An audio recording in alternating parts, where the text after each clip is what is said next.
Right, good morning, everybody. Good to see you all again today. My name's Darren Hartley. I'm Chief Executive TAROE Trust. For most of you, I are familiar faces. We're really pleased to welcome back Debbie Larner today to talk about a very topical subject of professionalism or professionalisation in the sector. So before we hand over to Debbie, just a few housekeeping things as normal. I've placed everybody on mute, but today's session is going to be more participatory, a lot of discussions, so there'll be plenty of opportunity for you all to join in as we go through. Debbie has got a presentation that's going to help to inform the discussions that we'll have as we go through, and that will be available, and we'll circulate that after the event. Likewise, I'm recording today's session, so we'll send out a link to the recording if anyone wants to view that back again, and also for anybody who couldn't make it today, who may be watching this on the playback. I said usual rules in terms of timings and format. We've got the chat function, which you're very welcome to kind of use as we're going through, and then we'll have natural pauses and breaks where we'll talk through.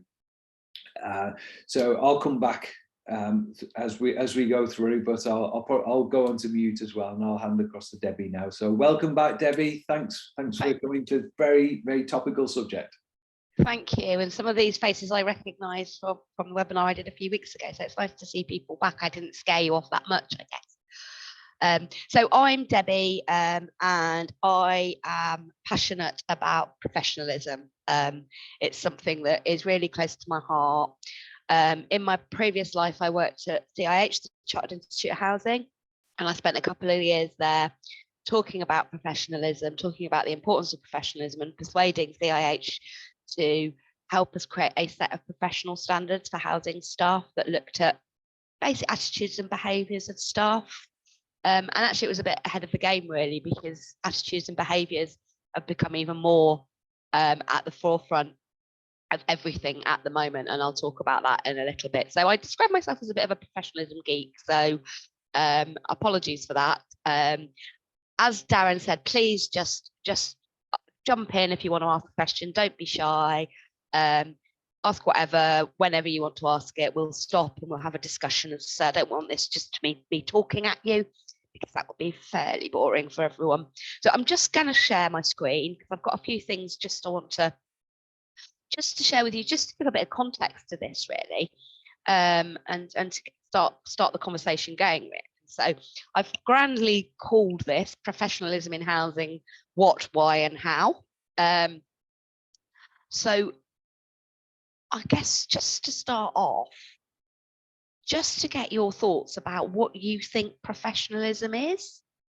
And second question, is housing a profession? Did anyone just jump in? I'll stop sharing at that point so we can all see each other. So Darren will allow you to come off mute now. So if anyone's got any thoughts on that. Professionalism, that's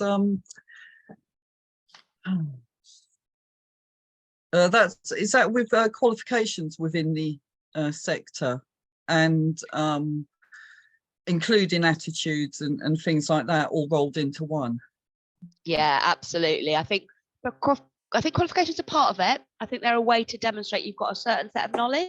So they're very good at demonstrating that you kind of know stuff, and it's really important that professional people know stuff. So if you think about, I'll throw this at you as well. If I was to say, describe me a profession, what type of person, or would you describe as a profession?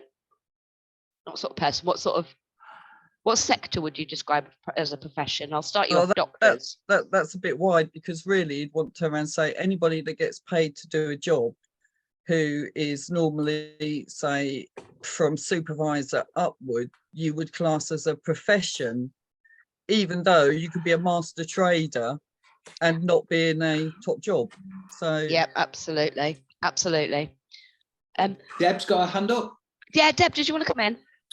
Yeah, I was going to say that I think we need to stop getting confused with bits of paper and being professional. I think it's knowing what you're meant to do, how you're meant to do it, applying quality to everything you do, the interactions, and wanting the best for those that you are basically paid to represent or, you know, carry out an activity for.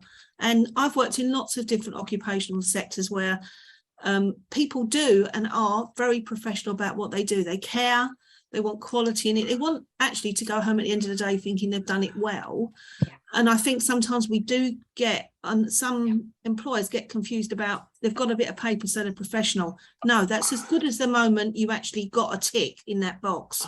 So I think it's about how people recognise what you do, and actually the recognition of a occupational area and what it should be doing and how it should be working. Yeah, we talked about this when we talked about the TSMs, didn't we, Deb? That kind of a qualification isn't everything in itself, and that's really important. So great. That's, I think Darren's being my little scribe there. He's summing stuff up in the chat. Thank you, Darren. Yeah, I was just about to say, so it's the other bit I was just about to add was just that, so it sounds like a certain level of knowledge and skills. So from training sounds big, and then certain expectations on behaviours, and that really that could be anybody who's paid to do the job, no matter what level of seniority. That there are certain expectations that people should have, and I can see Michael's clapping. So we look to be along the right lines here. Yeah, we've got some comments around confidentiality, which I think is fundamental, and initiative as well, which is really, really important as well. So, right then, that's warmed us all up. Brilliant.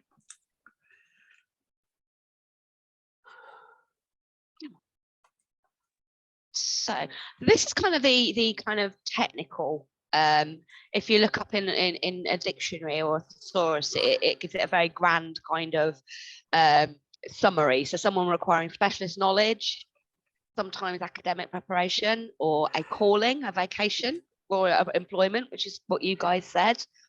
And a profession is where the whole group of people. So it's everyone is got a single calling, for example, a doctor or a lawyer. And a professional, again, is engaged in one of the learned professions. And again, that makes you think of lawyer or doctor, very archaic kind of language. But there's some important stuff around having technical and ethical standards. Ethics is really important, that whole kind of making the right decisions and making difficult decisions in an ethical way. So you talk a lot about doctors having a standard of ethics as well. And then there's some behavioural stuff. Again, we might not use this language anymore because it's quite an old-fashioned definition of profession. No one's ever updated this. So courteous, conscientious, and generally business-like manner in the workplace. So they're the kind of more formal ones. And I also asked whether you thought housing was a profession. And I spent quite a lot of time talking to housing staff and to residents asking this question. People were saying that it's quite difficult to describe housing as a profession because there isn't a single word. So you don't have like a housinger or like a lawyer or a doctor. There's not a single term for it. A lot of people don't understand what housing is. So they don't understand that it is a kind of sector in itself. If you said to someone, I work in housing, quite often they'll assume you're an estate agent. My mum did for many, many years. There isn't a single job either. There's loads and loads of jobs within the housing profession, as it were, and there's loads of volunteers as well. So there's lots of residents and other people who don't necessarily get paid, but are an important part of the profession as well. So like you guys, you're absolutely part of the profession, but aren't necessarily employed. So do you need to be employed? So question. And I think when we talk about profession, we talked about behaviours. I think let's be honest. We're going to be honest today. We expect a level of behaviours for professional people, and I think we've all heard stories that behaviours amongst housing staff aren't always as good as they could be. Hopefully none of you have experienced that, but I've certainly heard stories, and we'll talk about that in a little bit. So why are we talking about professionalism? Why is it important now? And I think a lot of this goes back to it's been around for a long time, but I think what happened at Grenfell in 2017, which is nearly 6 years ago now, and what's come out since then, and certainly some of the stuff that's come out of the Grenfell inquiry, talked about how residents were treated prior to the tragedy at Grenfell, but also afterwards. So this lack of respect, that tenants weren't listened to. There was discussion about institutional indifference, they didn't care. And that provoked a whole wide-ranging discussion about the relationship between landlords and tenants, and basically this massive breakdown of trust. We had a green paper a couple of years after Grenfell, and the green paper talked a lot about how staff actually contributed to stereotyping and stigmatisation of social housing. The green paper led on to the white paper, and the white paper again talked very, very much about behaviours. It talked about needing competent, empathetic staff. It talked about staff listening, acting professionally, listening to residents and treating them with courtesy and respect. And we've all heard the stories on the news, in the papers, around some of the conditions that people are living in. We've heard stories about damp and mold. We heard the tragic case of the little boy who died. And that is about the condition of the stock, which is obviously not good enough, but it's also the attitude towards the residents when they were complaining about the condition of their stock. Again, not being listened to, or putting it down to lifestyle. We've all heard this, well, it's not mold, it's how you live in your property. So making assumptions again. So this whole kind of package of things, kind of, this isn't good enough. So again, we've had lots of things that have come out since.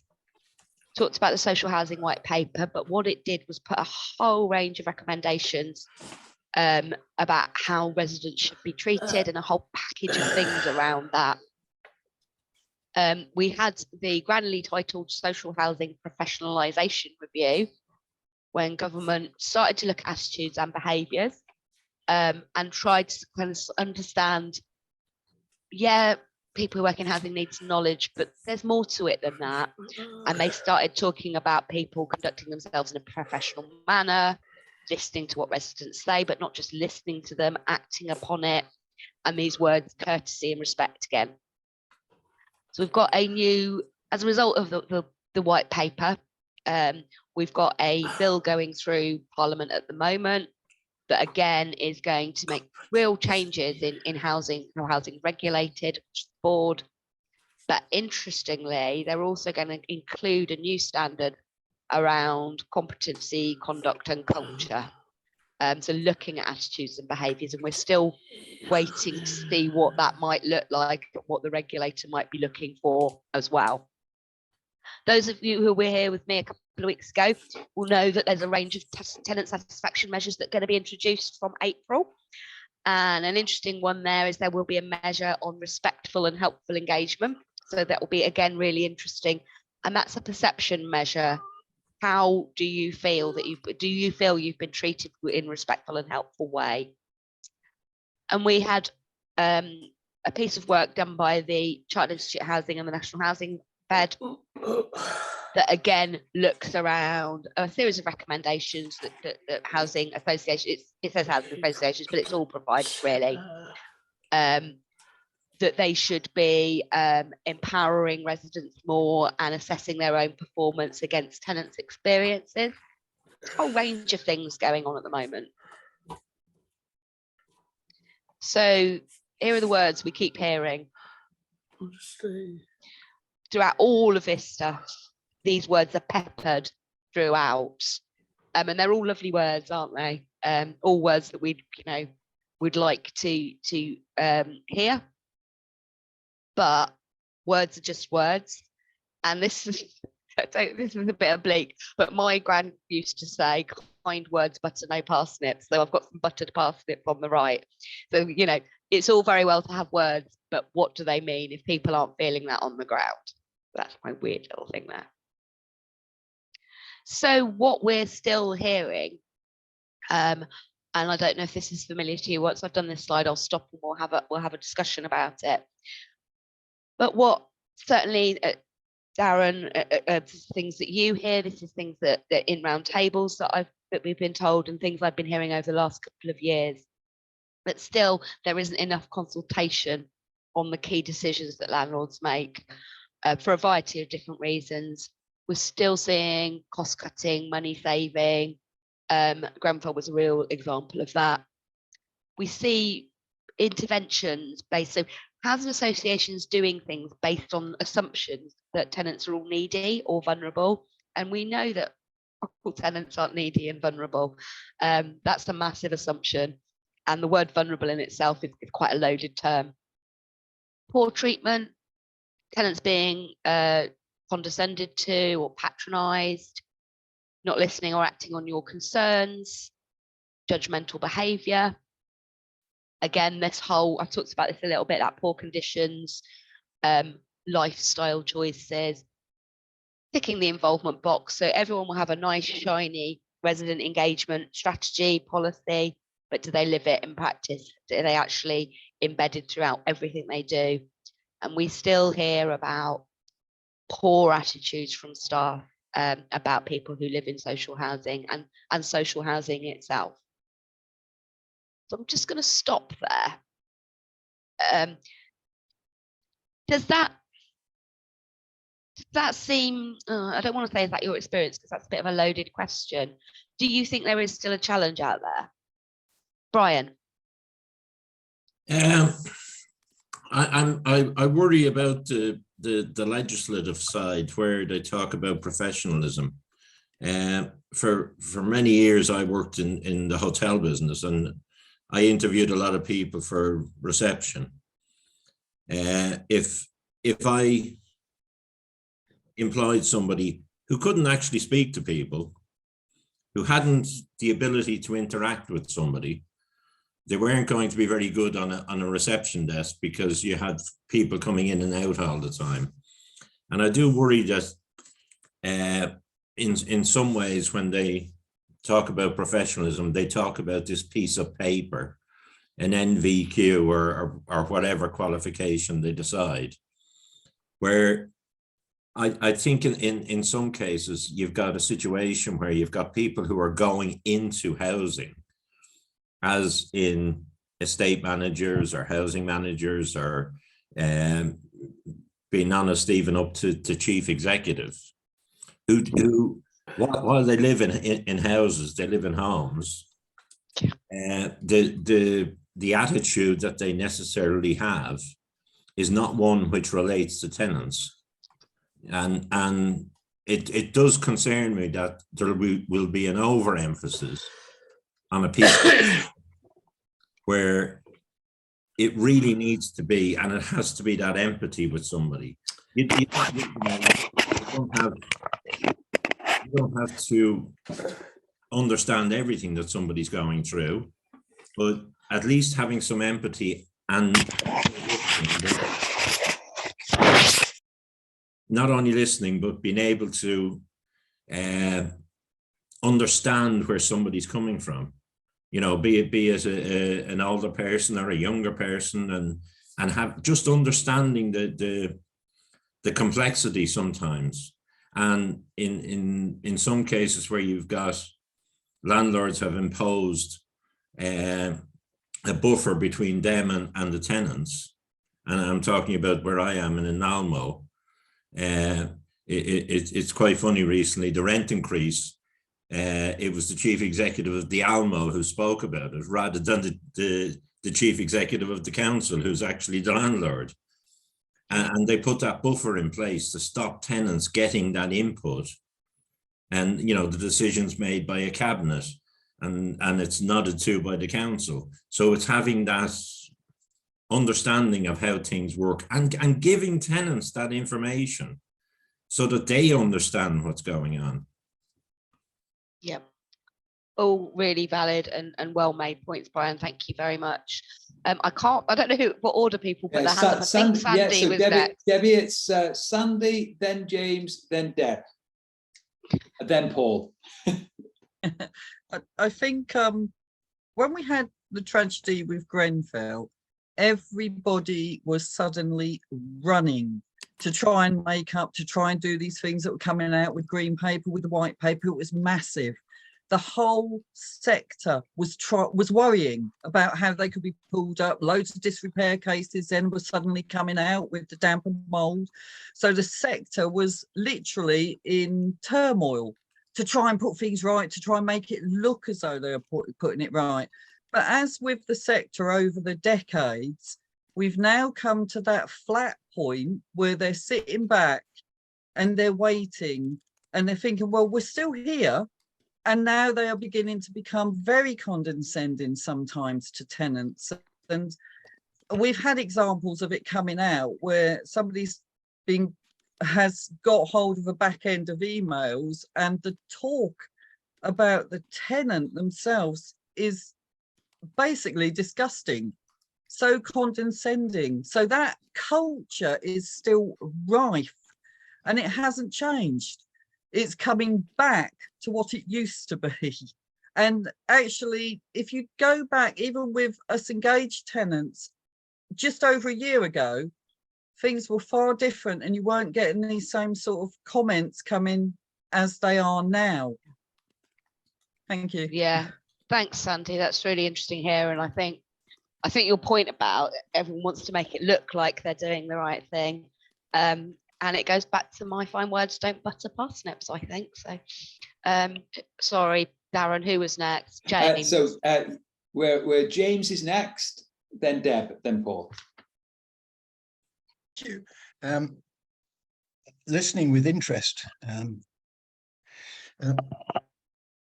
Following the green paper, white paper, etc., there has been quite a large recruitment drive throughout the social housing sector, both local authority and housing associations, in order to meet the demands set by the white paper and the consumer regulations.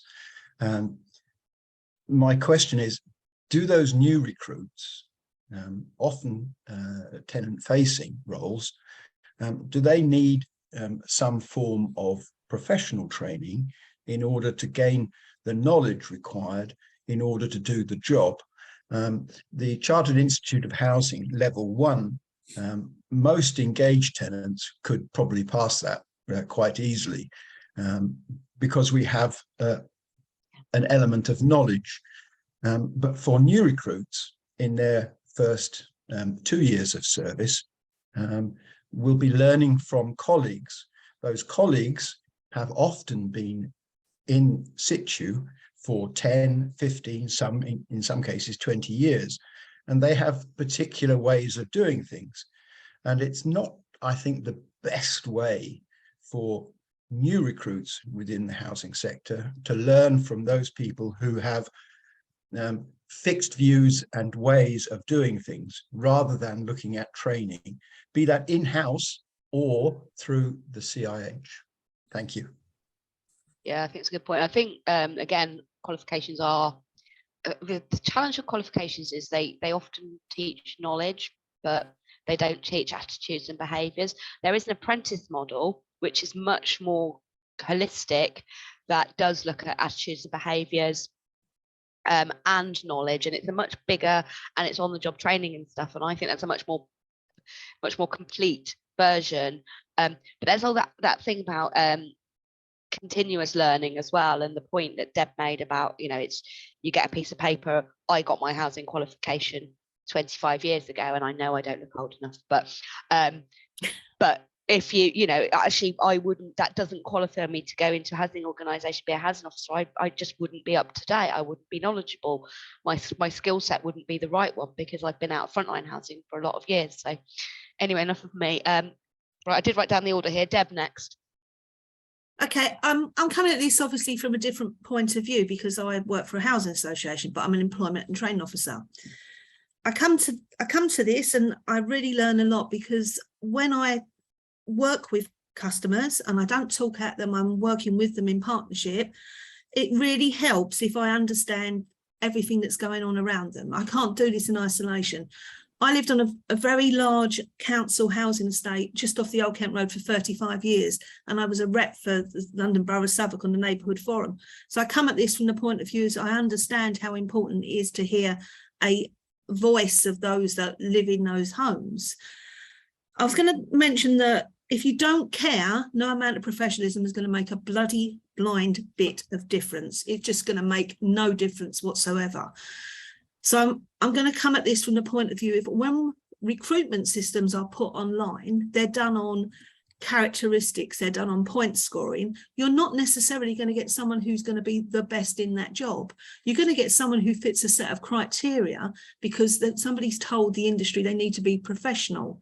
And bearing in mind how many different occupational areas there are in housing, sometimes we forget it's just like the NHS that I can name about 40 different occupational areas within housing: legal, governance, planning, project managers, business analysts, employment and training, tenancy sustainment, well-being, that there's an awful lot more to an organisation that looks at how people live well in their homes than housing. So I don't like the term a housing officer. I think we should be looking at how we make housing better, and that's all the occupational areas. Like the NHS has got, you know, something like 400 occupational areas, so is housing, so is those that support those in housing.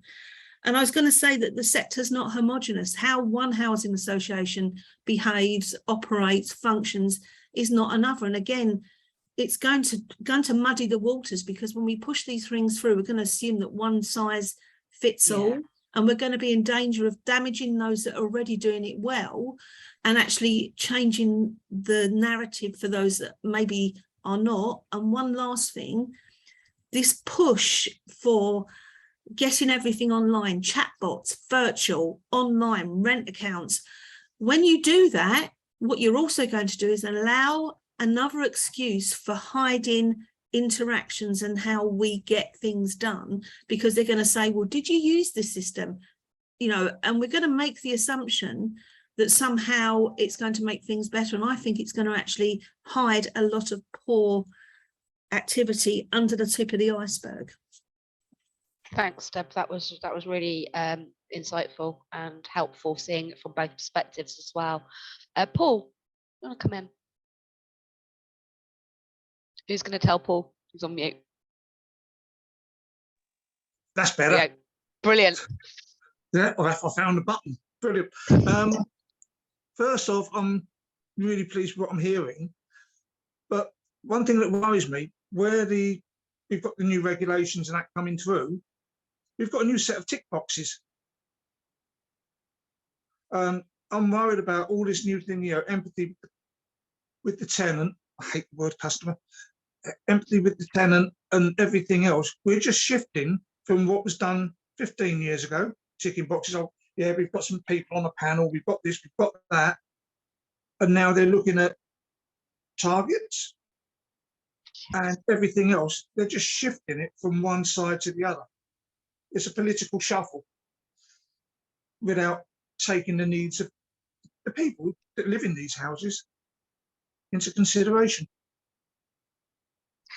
It's a really good point, Paul. How do you move away from that just ticking a box to actually measure the impact then? Sorry, I'm not expecting you to answer that. It's the $24 or $64 million question, isn't it? Well, I can only say for my housing association, when we had a new CEO and Karen's met him, when he come through, he didn't want tick boxes. We are about housing people. Tenants are at the heart of everything. So come on, let's make it work. And one or two that the staff that have been dinosaurs and can't or won't change, they're all of a sudden finding themselves in very different backroom jobs than being at the front with tenants. And unless you've got empathy and everything else, you can't understand the problems they're facing. It's a bit like the disability awareness campaign a few years back. Don't see the problem or whatever, see the person. Yeah. We need more people doing that and finding the problem that affects the person. Only then we'll start moving on. So have you seen an impact then from that new chief exec and that change in attitude? And Oh, absolutely. Absolutely. When I first joined on panel, when we had the old CEO, it was very much, here's the coffee, here's the biscuits, we've got a panel, have a nice chat amongst yourselves and then bugger off home.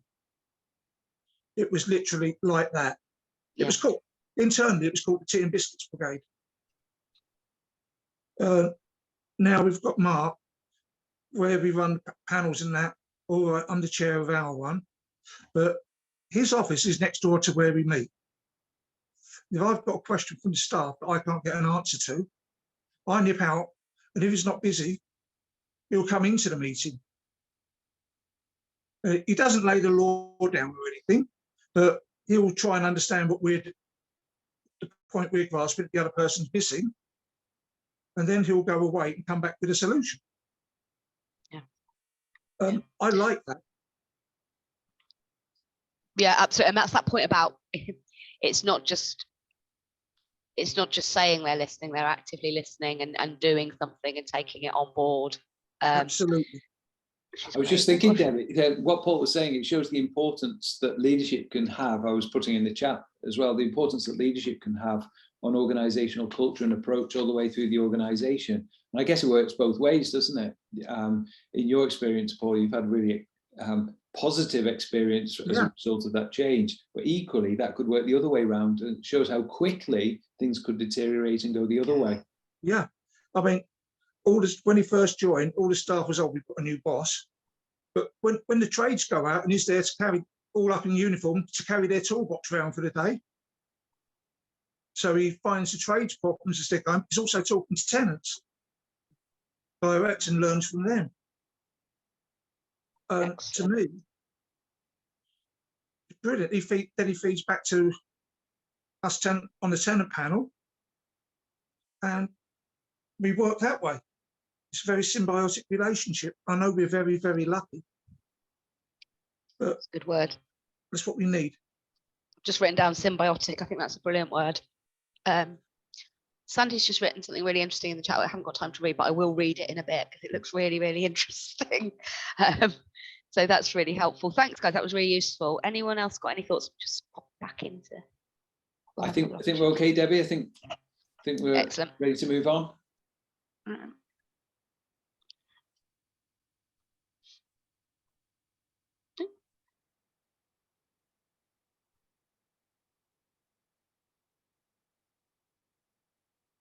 So I wanted to talk a little bit about the CIH professional standards. So this was the piece of work I was involved in, as I said before, about creating a set of what they call characteristics that not defined professionalism, but created a framework for what people that looked at, you know, if you were being a housing professional, should be your starting points. They're not perfect. They were introduced a couple of years ago, but it was meant to make people think about what they do, how they act, how they behave. So it was very much wasn't around what do you know and what can you do. It was very based on behaviours, and it was done in consultation with housing staff and with residents. So again, it's one of those things. They came up with 7. So integrity, doing the right thing for the right reasons. Inclusion, and that is much broader than sort of equality, diversity and inclusion. It's much broader than that. It's about making people feel that they belong, that they're welcome, that it's about building relationships. It's about that collaborative working, and I'd probably put that word symbiotic in there as well. Again, it's about being ethical, and that's about making the right decisions, I think, and making decisions in a fair way that don't make assumptions about people. It uses the word knowledgeable, but that's different to knowledge. So it's not defining what knowledge someone needs. It's saying that actually you have to have the right knowledge to do whatever your job is. And broader than that, you have to keep your knowledge up to date, and you have to know what you don't know. And you need to be really passionate about learning and continuously learning. And an important part of this is also about not keeping that knowledge to yourself. A professional person shares what they know with other people. That whole kind of knowledge is power and I'm going to keep it to myself. No, knowledge isn't power. Share it with everyone else and everyone can have the power. Similar with skilled, it didn't define what skills they felt that a housing professional needed, but it's about knowing what skills you needed to do for your job and making sure that you were equipped with those skills.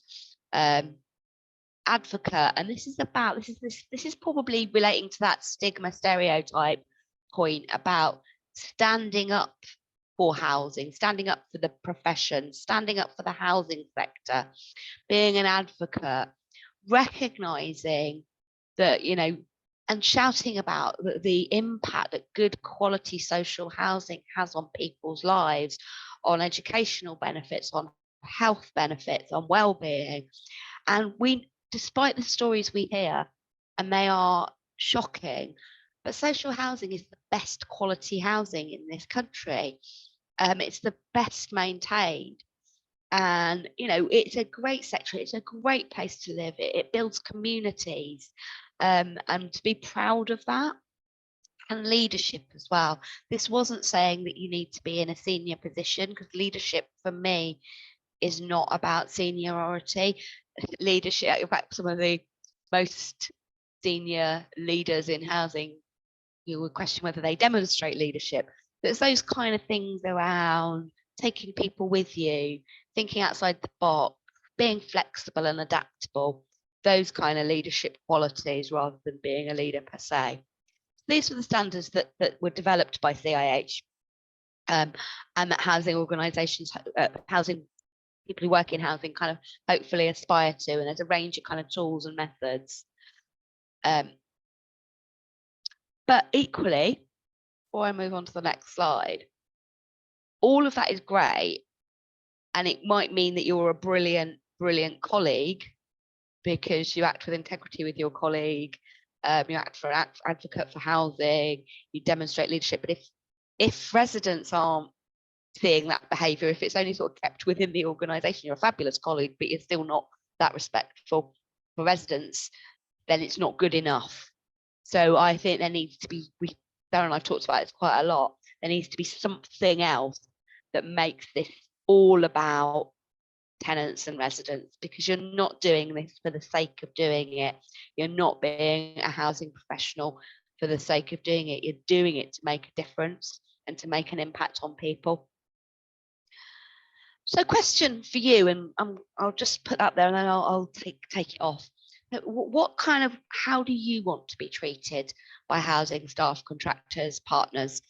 And I've added those in because it isn't just housing staff. There's a lot of people who work outside of housing. So, you know, a lot of housing organisations employ external contractors, work with other partners. So it's not just housing staff, it's everyone. So what sort of tone, what sort of attitudes, what sort of behaviours? And you can either give me a sentence, a paragraph, or just throw some words out. And I'm going to stop sharing again. What kind of attitudes and behaviours? Being funny, but professionally. Yeah. Brian, you can be polite and put your hand up, or you can just throw words out at me. Brian. I do think there's a change of attitude needed. I came across one recently where, you know, it's the old story. Oh, it's only a council home. You know, what else do you expect? You know, where you've got contractors who are coming in to do some work, and they're doing things, and I think this is where it comes across. They're doing things that they would not want somebody to do in their own home. Yeah. You know, I had somebody phone me up they had scaffolders in who went around and they looked in their sheds and they looked in the boxes and they looked at stuff they'd stored outside and everything else. And unfortunately for the contractor, the tenant had CCTV cameras up, and they caught all this. And you know, the housing managers and even a senior manager, They couldn't have done that. You know, it's, oh, no, the contractors aren't allowed to do things like that. And it's that attitude of, they don't believe what the tenant's telling them, even though, you know, on previous occasions, they've caught other staff doing other things, and they're still doubting that the tenant, you know, has come. It's that attitude of, one, it's not just a council house, it's somebody's home, and you respect that the same way you would want somebody to respect your home if you had somebody coming in. And it's that empathy, to me, that's missing.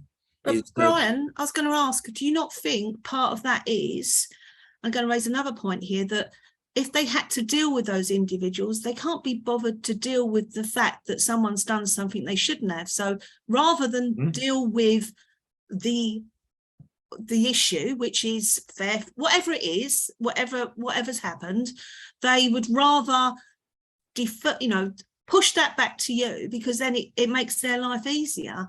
Oh, yeah. And I call it the glass house syndrome, which is, we all live in glass houses. Sometimes you chuck a little pebble, sometimes you flick a bit of sand, other times someone throws a whopping great boulder. Yeah. But I also think it's a case of, if I ignore it, it might go away. If I push it back, I don't have to have a tough, difficult conversation as a manager. And I think it also goes back and to Debbie, it's about management competencies as well. And I think we get hung up on professionalism, but I think I'd like to see that the management competencies and their assessment of those roles is a lot more robust than it is, because I think we've got a lot of people who have been in roles because they've been there long enough to do them, but I don't think truly they are the managers we need for housing today. I think they managed very well 20 years ago, 15 years ago, 12. But when you look at how people live, I don't think they're able to deal with the reality of the occupational area as it exists. And I think that's what I often see in lots of other areas, DWP, for example, where they don't want to deal with a tough question because they really can't be bothered. And also they don't want to stir things up because it's not popular inside an organization. Yeah, it's accepting, and to me it's a classic one. And whether it's housing associations or local authorities or ALMOs or whatever, it's yes, there's a lot of people who are sitting there, and I'm reluctant to say it, but they're sitting there waiting for their pension pot to mature. And if they can spend another 5 years or another 3 years or whatever, get to their pension age, and that's it, then they'll be able to walk away from it and put it all behind them. And they don't want to cause grief. They don't want to cause problems. They don't want to deal with issues, because it means they've got paperwork to do. And they shy away from it. And as I said, with this particular individual, he caught 3 contractors sitting in a van outside his property all morning when they were supposed to be working in his house before Christmas.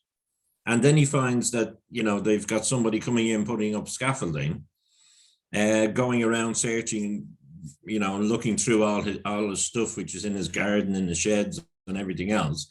And the senior manager is sort of, I can't believe they do something like that. But hang on, you know he's got CCTV because he's already showed you stuff before. Why doubt? Why put that doubt in place in the first instance? Because you know this gentleman's got this information. Brian, there's a really interesting point. You made several interesting points about that kind of, oh, it's only council housing. So that kind of level of service that you might get is, oh, wow, you know, which is fundamentally shocking. I think another interesting point is that word you used about not being believed, or the starting point being that you're saying something that's not true. And I think I've heard that before, and Darren and I've talked about it a little bit, about it seems a very strange position to assume that if you're talking to a tenant that they're not telling the truth about something. Why would that be? Is that a familiar thing? It is. I have a classic one here locally, where on a couple of occasions the bins haven't been collected, and I phoned the local authority and I said they've missed the bins. Well, you mustn't have put it out on time. I put 3 bins out the night before, and you know, the CCTV on the lorries. Great. Well, somebody better look at it. And when you've looked at it and you realise that I'm telling you the truth, you better phone me back and apologise. Oh, we don't do that. Hold on. And that's a shocking starting point, isn't it? I guess I'm going to ignore doctors' receptionists because they never believe a word anyone says. But when you get to the doctor and you said, like, I've got a pain, and the doctor just said, I'm just sorry, I just don't believe you've got a pain. Go away.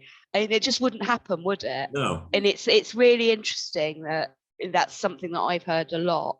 It is that attitude of, oh, well, yeah, they're only tenants. They're phoning up. They're moaning about this. They're moaning about that. They're moaning about something else.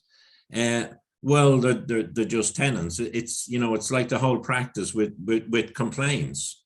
You know, if I phone up and say, you know, they've done a rubbish job when they've been in to repair something or whatever, that's not registered in a lot of landlords as being a complaint. You know, the landlord, the ombudsman's clear.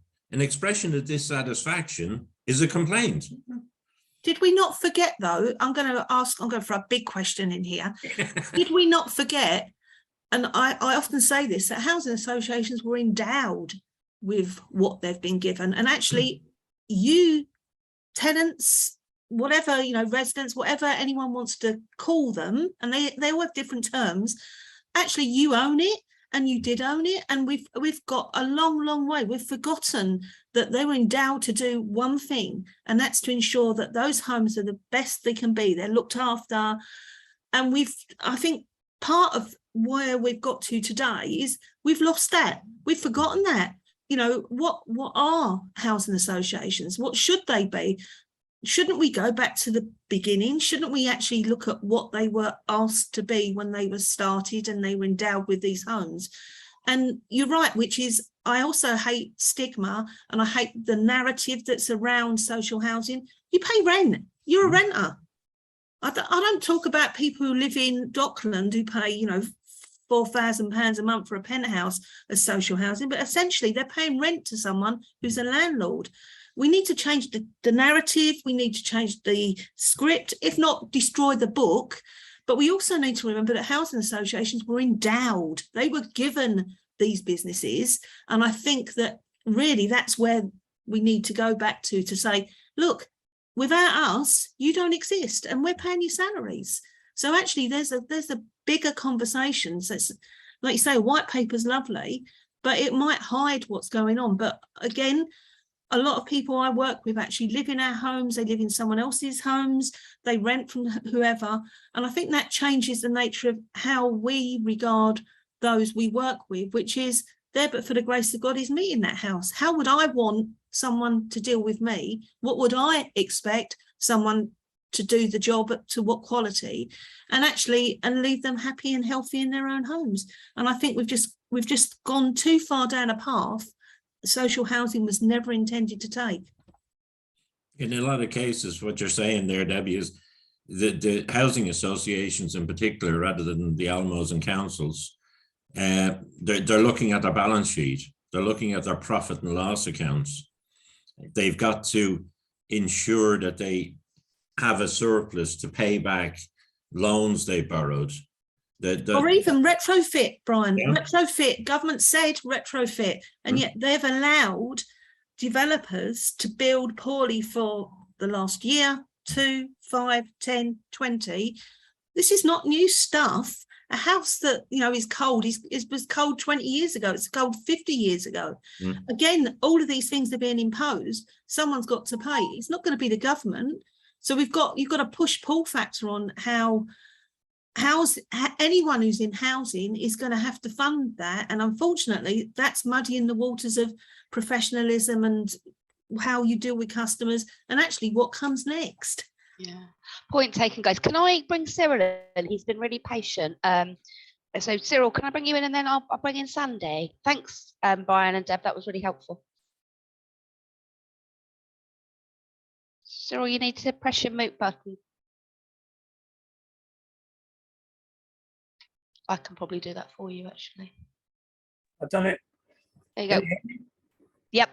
Okay, fine. I put in a comment about the fact that what we're basically talking about is the way we should lead our lives in every aspect of life.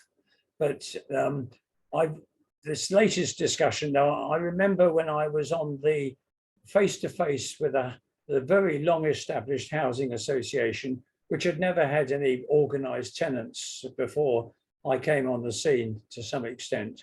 And the chairman of the board, when I was raising certain issues, said, we never hear this from officers, because often officers only told the board what they wanted them to hear. And that's basically a dishonest situation, but it's up to the tenants to make sure that they are heard and they speak up. I'll try my camera fix, it's not working properly. Yeah, you're strobing a little bit. It looks like you're at a disco. Over and out. Thanks, Cyril. Sandy, do you want to come in?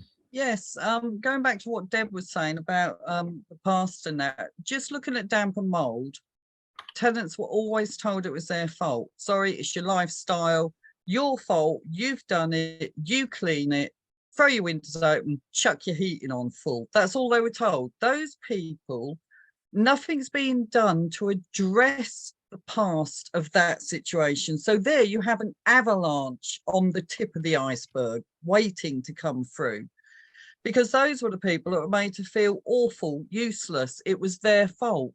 They had no action given to them. And yet those people, those poor people, some of those have some of the worst conditions now, and yet nothing's done to address the old situation. So they don't even know they can come back and say, I came to you 10 years ago. The mould is completely out of, and that's what was happening with all those disrepair cases coming through. So yeah, going back to what Deb was saying there about the past. Thank you. Yeah, and I think there's years of issues to solve there, with that assumption being it was a lifestyle choice. But why is it an assumption that it's a lifestyle choice if you live in a social housing home, and it's not if you live, it's just, again, it's that assumption and that stigma.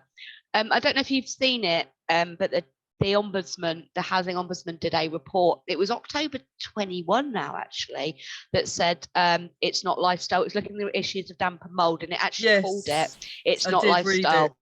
And because it's, for that whole year prior, all the time we were going on with the ombudsman about damp and mould, we were continuously saying it's not lifestyle. So thankfully he managed to bring that one out. And even the Observer, if you remember, nearly a couple of months ago now, brought that piece out where the landlords are now going to try and, or if Michael Gove was to get that thing passed through, that they'll be able to observe tenants' behaviour to see if it's anything the tenant is doing. I mean, surely that breaches on the basics of human rights in the end. If you go down that route, it would be absolutely horrendous. Thanks. Yeah, no problem. I was just about to say, we'll see if we can post the link to the report into the chat, but Darren has read my mind again. On it, Debbie. Brilliant, useful discussion. I'm going to pop back into the presentation. There's just a few more things that I just wanted to share with you and get your views on, if that's okay. God, we're running out. Darren, these things aren't long enough. We need to have days to talk about this sort of stuff. Yeah. So kind of, everyone has so much to say. I know. One of the things that Darren and I have been talking about, and a project we're kind of initiating and thinking about at the moment is kind of, well, what do we need to do? How do we need to make sure this stuff isn't tick box? How do we need to up the ante?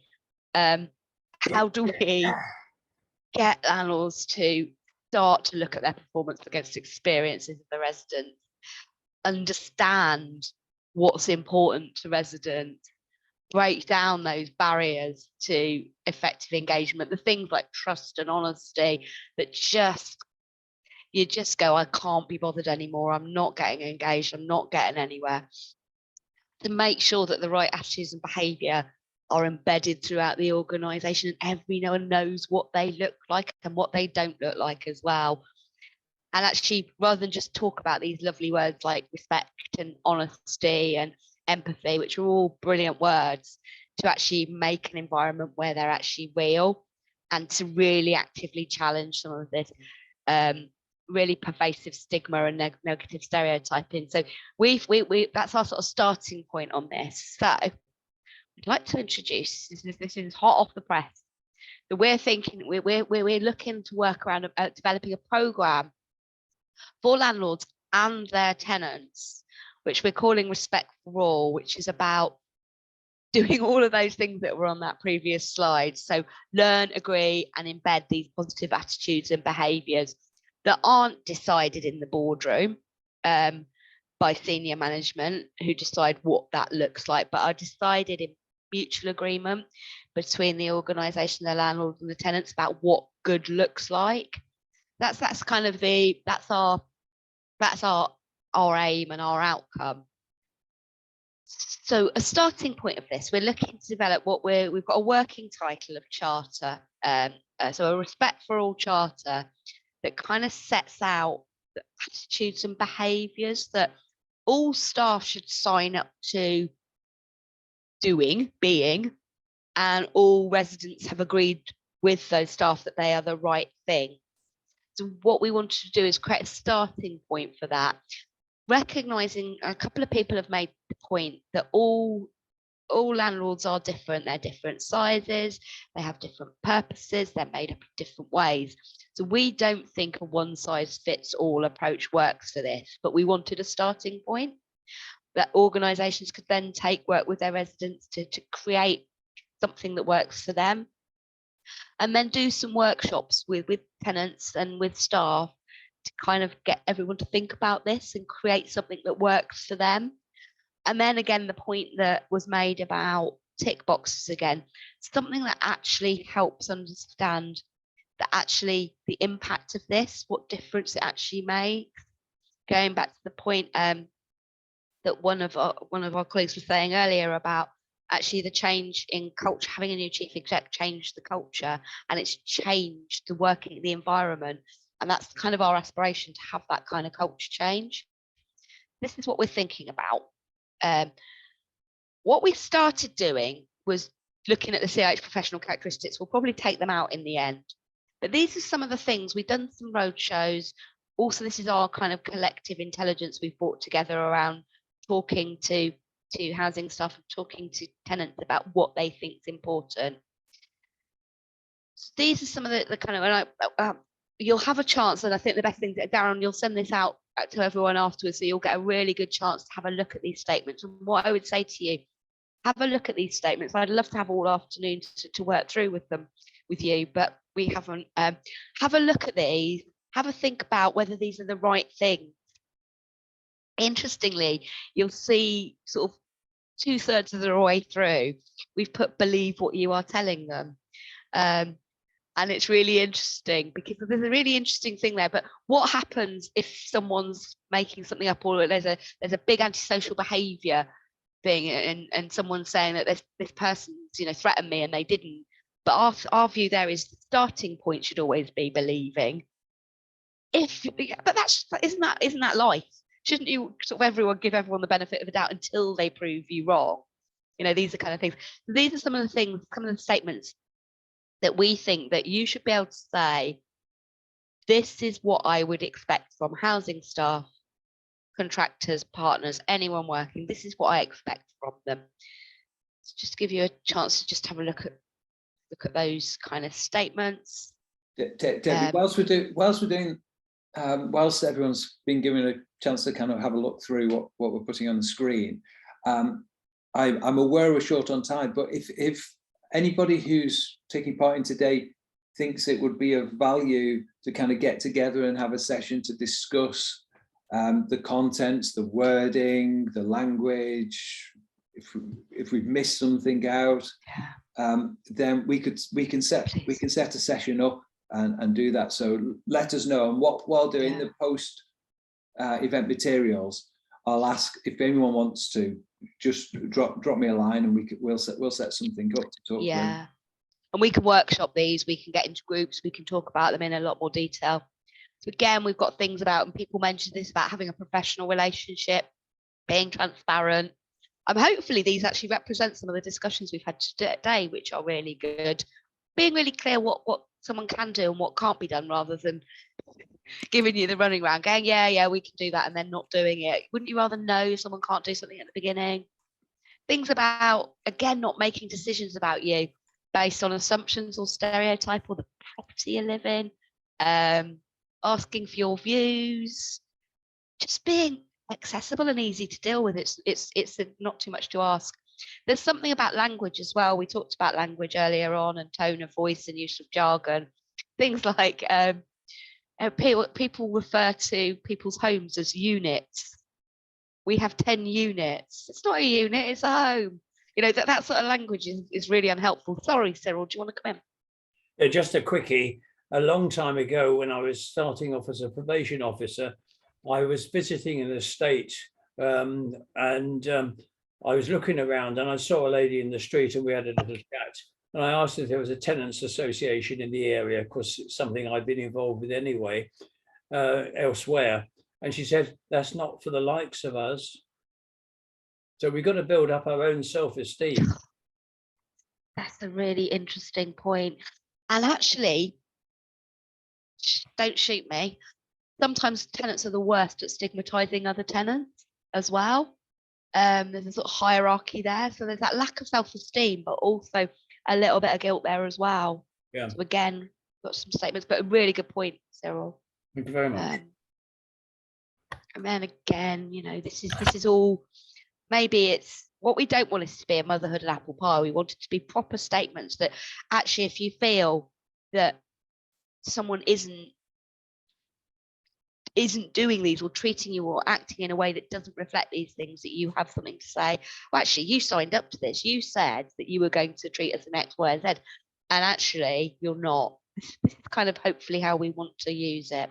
So again, I'm not going to go through these in detail, but as Darren said, it would be brilliant if you wanted to join a session where we just workshop this. It'd be great. So just quite a few people put in the chat already, Debbie. Okay. So brilliant. I think that we'll try and get something set up. Yeah, and just kind of some final thoughts from me. And actually, it's been really good for me, because I think what you have said has kind of strengthened what I thought, but has just made it, you know, it feels that what you're saying, you've made a good starting point here. So professionalism is just a word. Alone it doesn't exist. It actually requires action to make it a reality. Again, it's great having those professional standards that the IH did, but if that's all they are, then they don't mean anything. They something has to come out of them. And this point about being really clear about what professional behaviours you expect and you don't expect, and be able to challenge on those. And I think there's something around perception and reality. How you feel is as important as what is. So if you feel you are being treated in a way that's not acceptable, it's not up to someone to say, but that I treated you in an acceptable way, because feelings are just as important. And some of the tenant satisfaction measures will actually start to measure that. So I think that's going to be really important, because they're going to look at perception. And I alluded to this a little bit earlier, but it isn't just about housing stuff. You have a role as active tenants. You have a role in being professional as well. It's a two-way street. We need housing to be professionalised, and it's everyone who's involved. And I think we've already covered that if you want to get involved in our Respect for All, please get in touch. So that's it from me. How am I for timing? Oh, we've got some time for a chat. Any thoughts on that? Yeah, if I can jump in, Debbie. Please do, Dave. Yeah, there is, and I think it's built up over the years. There's a feeling from the tenant side that they're not being listened to, and they're not getting information where people have raised issues before. And I think it comes back to something which you've said earlier, was about trust. You've got a lot of tenants who don't trust their local housing manager or their management team, or and in a lot of cases they don't trust politicians who are involved in it either. So it is a two-way street. You've got a lot of situations where people won't raise issues, won't raise concerns, because they don't want to rock the boat. They don't want to cause any hassle or cause any grief, and they think, you know, and there's still a lot of tenants out there who think that making a complaint will affect their tenancy. Yeah. And it's trying to get over that hurdle. I think the part of the problem is that there's the local, the face-to-face housing management in a lot of organizations, they are reluctant to take up an issue that a tenant has raised. In fact, they're very reluctant to take up an issue that they have seen. If they're going around an estate and they see something, in a lot of cases, they don't want to report it. They don't want to get somebody involved, be it, you know, fly tipping or antisocial behavior or anything like that, because it means they've got to make that effort. And it's that reluctance on both sides, you know, where you've got somebody who's proactive, like in the case of the chief executive who's sitting there. You ask him a question, he comes into a meeting to understand what it is, and he will come back to you with an answer. I would I would love to know how many tenants in this country, never mind it's in a particular area, would have the confidence to be able to raise an issue like that. You know, I've seen situations where people, you know, who have disabilities and stuff like that, who've had issues, and I don't want to cause any grief, or I don't want to cause any problem, but I can't get out of my house because I don't have a ramp that was supposed to have been put in there 6 months ago, you know.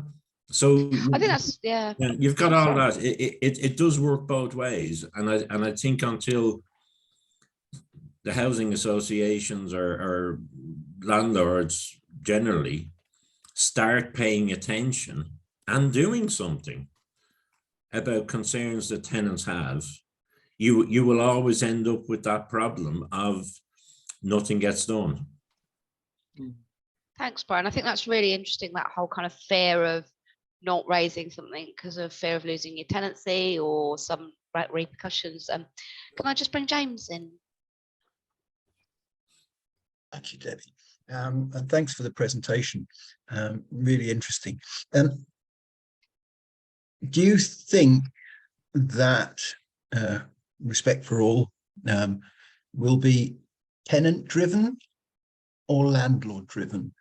I ask this question because what fails at the moment is that we don't have any form of national tenant body. And I'm speaking to Darren directly here, that the TAROE Trust may be able to get some funding from Michael Gove, if he asks Jeremy Hunt nicely, of course, to maybe fund a pilot that brings together a group of tenants from the national, okay, it's England, how UK social housing sector, that can drive your pilot charter forward. Shall I come in, Debbie? Because it's probably, yes, please. Yeah. Yes, please. So in effect, we've kind of generated our own funding in order to be able to try and get this off the ground. So that's given us the money to work with Debbie and to put some time and resource into developing something draft. The very point where we've been discussing it with you now and as kind of a start of a conversation is very much intended for it to be tenant led, and that's why it's coming from us, is that, you know, we are approaching this from the perspective of tenants. in relation to organisations to get involved, so the nature of the service is very much intended to bring tenants and staff together, because if those conversations are not happening, then and it it acts in a silo then, or vacuum, then there's not going to be any change. So the point is that we would bring staff and tenants together. And actually, the way that we've done some pilots already, we've done exactly that. We've worked with groups of tenants, we've worked with groups of staff from the same landlord organisation, and then brought them together and said, look, this is where you're kind of singing from the same hymn sheet. This is where there are differences. And I think that this is where we need to work on these commitments to try and address those gaps. So we've ran some pilots. We're looking at identifying other landlords to get involved to do some more pilots. And it's not going to be a kind of a big bang where we move from one point to the next. It's going to be very much an evolution to say, actually, if we're working and we're delivering this, then we will refine the product as we go through. So the good news is that I don't think we need some additional funding at this stage. However, the point is very clear that if we have national recognition of this, then it's likely to get greater take up. So we're very much hoping to share the results of this with government. We'll have an advisory group as well, where we want to be able to disseminate the feedback and the product with stakeholders, with other partners operating in the sector, because we think it's something which will make a difference to tenants directly. So is it tenant-led? I would say entirely, but of course, it has to involve landlords, otherwise we fall into that, well, we just create a vacuum and it doesn't make any long-term change. So yeah, I think, James, good points, and hopefully we're able to address and move it forward regardless. And I guess if I can just add to that, if any of you want to talk to your landlords, or Paul, I think you go straight to your chief exec and get about getting involved in this pilot, then please talk to them about it. We can send you further information. So there's a double whammy there. Help us shape it yourselves as part of this group, but also if you want your landlords to be part of this pilot, then that would be lovely. I think Sandy was next. I'm not sure if it was me or Paul, actually. Yeah, I think it was Paul and then Sandy. Was it Paul? Sorry, Paul.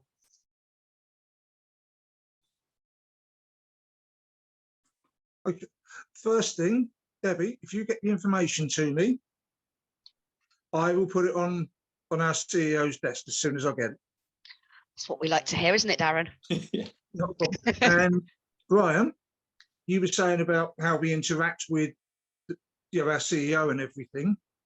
When we have our next joint board meeting, because we do 2 a year with that, tenants and the board, it's fantastic. But yeah, when you get something that sparks, it's fantastic. I would like to see if I could invite you as an observer to one of those meetings to see how we work, and then you can tell the world. Where are you based, Paul? St Austell, but we do hybrid meetings all the time. So yeah, we can get you to log in and see, and if you would like that, Yes. let Darren know later on, and I will do the best that I can. Can I come too? Okay. I'm coming to Cornwall, though. I'm coming to Cornwall. Well, what I was gonna Darren, will say, you pay for that? it's very rare I see Darren down here these days. But, you know, I will talk to Mark and I will say, I've got a couple of people who'd like to be observers to see how we work, because I think we are a little bit groundbreaking in the way we work. And then you can spread the gospel. Fantastic, Paul. That's brilliant. And I think he's thrown the gauntlet down to you as well, Darren, and getting yourself down to Cornwall. So Yeah, so I should be down there. So Paul knows that I've got family down there, and I should be down there at Easter in April. So there you go. maybe there's something we could do then. Yeah, as I say, the doctors have got me driving license at the moment, so the wife will have to drive me. Sandy, what are you going to offer? Well, I totally agree with what Stop Paul's that. just Paul's just said, and with Brian and definitely James as well. Every single thing that they've said, they only echo. But there is a small problem, and that is, what does tenant-led mean? Because we as a group we class ourselves as being totally tenant-led, which is we host our meetings outside of staff. We put together any scrutiny reports ourselves, and we publish that report too. So at no point is that actually changed by staff. What the staff do is they arrange the meetings for interviewing other service lead area staff, so that we can ask them questions to do with scrutiny to help us put together the scrutiny report. We do ask, and the CEO of ours has come to ours and been interviewed, which was absolutely great. But being tenant-led is such hard work, because when you get new tenants that want to come into the group, there is no training. TPAS does not do training on how to be tenant-led from a tenant's viewpoint. It's always from a staff or organisation's viewpoint. It doesn't come from the tenant's viewpoint. Whereas you'll go into these meetings. In the past decades, tenants have been to focus groups, basically, where they sit, they give their ideas, they ask questions, they give their ideas, but everything goes back there and then, bang, it's done. Being tenant-led is where you have to take your own notes, where you put stuff together, where you go away, you collaborate between each other, whereas in the past that was never allowed. It was always frowned upon if you ever gave out an email address or a telephone number. That was not looked at as very good. But this is how we managed to get the group into being a team. We think of ourselves as being a team. We work together, but it's costly. It comes out of our pocket. The time commitment is unbelievable. And we do an awful lot of stuff. I mean, we've made little videos and things for tenant engagement. We produce those ourselves. And we have to beg staff to put them up, basically, sometimes. But we've got a channel of our own now, tenant videos made by tenants, for tenants. So it's been really hard work. But like I said, that comes out of our pocket. It's an enormous amount of time and a hell of a lot of commitment. And when you've got engagement from staff always saying, yeah, come along, come and get involved with this, get involved, dip in, dip out, don't worry, it'll only take half an hour a month. That's all they have to do. Well, of course, during real scrutiny and being a tenant-led group, there's a massive amount to do. So yeah, just putting that over. We are going to start producing our own material on how to be tenant-led within a group. So you're never confrontational or anything like that, but it shows how the group works and how we operate when we are interviewing staff. Brilliant. Absolutely brilliant. Darren, is there a way to capture the chat as well? Because there's some really good stuff in here that I think we can take away as well. So I think if you've got more technical competence than I have. There is, and automatically as well. So we'll get that. We'll get everything that's been said. We'll capture it and we'll be able to review. If you've volunteered to get involved in some other stuff, then we'll capture that as well. So we've got your name already down. There's also some links that I've been sharing as we've gone through as well. So I'll try and pull those out for the post-event materials so that everyone's got them to hand as well. I'm kind of very aware that we've gone over time a little bit, but the discussion's been so valuable that I didn't want to kind of interject and stop anybody from having a say, because yeah, that's where the real value in these things is, isn't it? So Debbie, did you have any last comments before we bring things to a close? Just thank you, really. That was really, really interesting, insightful, and just the level of engagement is just fantastic. And please invite me to do more of these, because I really enjoy them. Yeah, so Thank you. Thank you. A big thank you to you, Debbie, as well. I'm aware that we have Jan Mills from Clarion, who happens to chair a group. There was some discussion there around stigma, and she chairs a group which has a number of housing association related groups about tackling stigma in social housing group. I think Jan's invited us, Debbie, to come and talk to that group at some point in the future, but she's also said if there are other kind of sort of people who are involved in a housing association, because it's housing association specific now, I'll include a link to Jan's details about possibly getting involved in that group as well in the post event materials that I send around. So thanks, Jan, for that. Thank you, Darren. We've got a joint event next week with the Housing Diversity Network next Wednesday on diversity related issues. So the booking for that was slightly different. So hopefully you've picked that up, and for those that are interested, you've been able to book on that.